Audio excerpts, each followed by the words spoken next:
31 December রাত আমাদের দেশে একটা দিবস পালিত হয়। দিবসের নাম কি? বা অনেকে জানে 31st নাইট। মানে কি? নতুন বছরকে স্বাগত মানুষ জানায়। দেখেন 31st নাইট আপনারা পালন করেন, আমি বাধা দেব না, তবে ইসলামিক অনুশাসন মোতাবেক পালন করেন। রাসূলুল্লাহ সাল্লাল্লাহু আলাইহি ওয়াসাল্লাম ওমর রাদিয়াল্লাহু আনহু রাগী সাহাবী ছিলেন। ইসলাম গ্রহণ করার পর ওনার রাগকে কমায় দেন নাই, বলেন নাই তুমি রাগ করা বাদ দিয়ে দাও। ইসলাম গ্রহণ করার পরে আগে ইসলামের লোকদেরকে দেখলে, ইসলামের বিধান দেখলে ওনার রাগ হতো, এখন রাগটাকে ঘুরে দিয়েছেন। মানে এখন কাফের রাজনীতি ইসলামের বিপক্ষে দাঁড়ায় করেন, এদেরকে দেখলে রাগ হতো। তাহলে রাগকে ঘুরে দেওয়ার দরকার আছে না নাই? এরকম আপনাদের আমলটাও আপনারা ঘুরে দেন। আমাদের দেশে 31st নাইটের সংস্কৃতি কি? 2 বোতল মদ নিয়ে আয়, অফিসার, বাংলা, গাঁজা, ইয়াবা, ফেন্সিডিল, যত রকমের যত মাদক আছে, এগুলো তো আমার থেকে আপনারা ভালো নাম জানেন। কথা কোন ঠিক নেই? নাম জানে না আমাদের এলাকার লোকেরা? কথা কয় না, বোঝা গেল কথা জানে, আপনারা জানেন না এগুলোর নাম। এগুলো আমার থেকে আপনারা ভালো নাম জানেন কি জানেন না? আমিও কম জানি না, শুনতে শুনতে আমিও নাম জানি। মানে এর মানে কি হুজুর খাইছে দিকে জানে না? হুজুর এমনিতেই জানে, জানতে হইলে পড়তে হয়, বইটা জানছি আমরা। এই দেশের সংস্কৃতি হলো ইয়াবা, বাবা, গাঁজা, ফেন্সিডিল, এটা সেটা, যত রকমের যত নেশা জাতীয় দ্রব্য আছে, দিবস ভিত্তিক, যেন সারা বছর খায় না, কিন্তু দিবসের রাত দিলে কয় একটু মাইনা যায় আছে। কথা কোন ঠিক নেই? মানে বছরটা শুরু করতে চাচ্ছে নিজের ইচ্ছায় গুণা দিয়ে।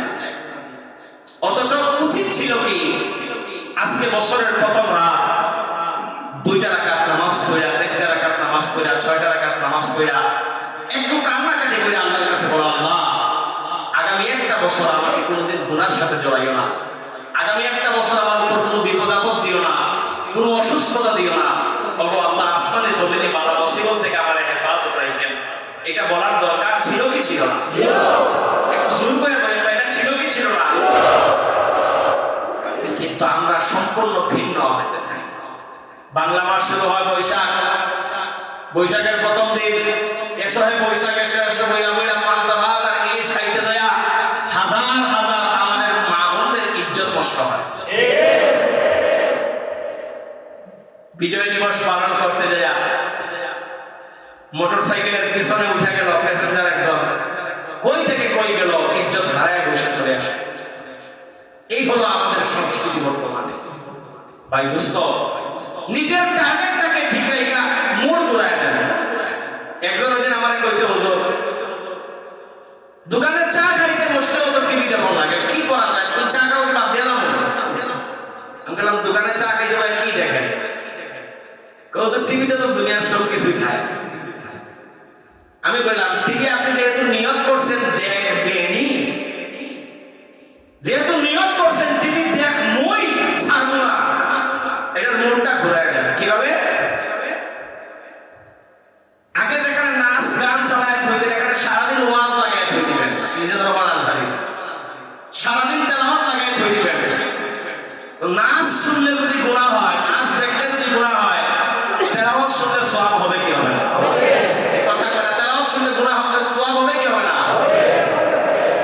এখন দোকানদাররা যদি নিয়ত করে ফেলে, বলে আজকে থেকে আমরা আমাদের টিভিতে আর কোনো রকমের কোনো নাচ গান চালাবো না, শুধু তেলাওয়াত চালাবো, আহমদুল্লাহ সাহেবের ওয়াজ লাগায় থই দিব, মিজানুর রহমান হুজুরের ওয়াজ চালায় থই দিব, আবু তোহা আদনানের ওয়াজ চালায় থই দিব, হাফিজুর রহমান সিদ্দিকী হুজুরের ওয়াজ চালায় থই দিব। সম্ভব কি সম্ভব না? দোকানদারের মাথা ঠিক নাই, এরা চিন্তা করে আমি যদি দুনিয়ার খেলা দেখতে পারি এটা একটু ভালো হইল, এই চিন্তা করে। এটা দোকানদারের তো মাথা ঠিক নাই, মোড়টা ঘুরে দেন। ভাই আল্লাহ তাআলা আমাদেরকে দুনিয়া আখিরাতের কল্যাণ সকলে বলি আমিন। সব